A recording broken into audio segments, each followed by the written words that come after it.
হাই দশমিকে confuse কৰে নেকি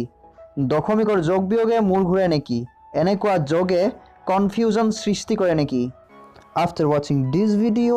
be ready to teach others too if you did not subscribe to us please subscribe now let's do it 10 টকাটো বিভিন্নজনে বিভিন্ন ধৰণে লিখে নহয়নে যেনে 10 নহলে 10.00 টকা মই ক'ব বিচৰা কথাটো হ'ল এটা সংখ্যাৰ দশমিক দিয়াৰ পিছত নিজৰ ইচ্ছামতে যিমানটা হলেও শূন্য দি ল'ব পাৰি যেনে 10 10.0 10.00 10. unlimited ... লিখা একেই কথা সকলোবোৰে নাম্বাৰ 10 এই বুজাব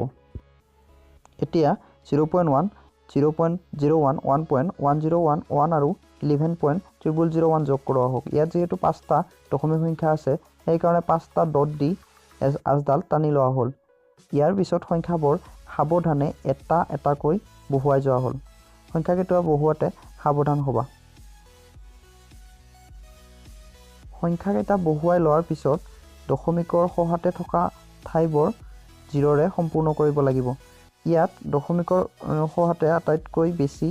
4টা ঘৰ দশমিক আছে সো বাকি কেইটা অংশ 0 ৰে পূৰ কৰি লোৱা হ'ল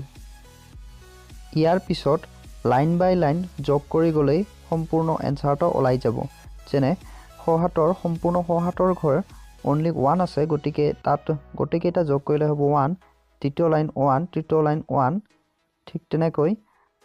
আটাইকেটা লাইন আমি যোগ কৰি দিয়া হ'ল আৰু শেষত সম্পূৰ্ণ এনসাৰটো পোৱা গ'ল 13.2111 আপুনি নিশ্চয় বুজি পাইছে সো কোনো কনফিউজন নোহোৱাকৈ দশমিকৰ যোগ বিয়োগবোৰৰ এনেকৈ মান নিৰ্ণয় কৰিব পাৰি Thanks for watching. See you next.